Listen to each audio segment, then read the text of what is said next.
En 2013, la France a adopté la loi Lurel, une législation sur les produits destinés aux Outre-mer dont le but était de contrôler la quantité de sucre dans les aliments.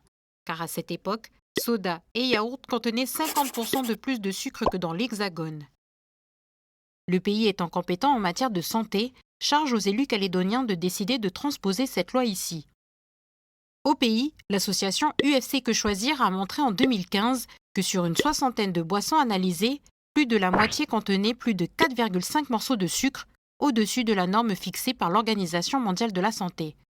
Par exemple, dans une canette de 330 millilitres, on pouvait retrouver plus de 9 morceaux de sucre. Or, 36% des 18-24 ans consomment plus d'une boisson sucrée par jour, et un jeune sur 5 en boit plus que de l'eau dans la journée. Un facteur qui explique pourquoi près de 40% de la population est obèse et plus de 15 000 personnes sont suivies pour du diabète de type 2. Pour inciter à réduire le sucre dans nos aliments, le gouvernement a déposé un projet de loi. Il s'agit d'une taxe comportementale. L'idée est de taxer les importations et livraisons de produits sucrés. Ce texte sera examiné demain au Congrès. À noter que le diabète est la première cause de pathologie longue maladie au pays.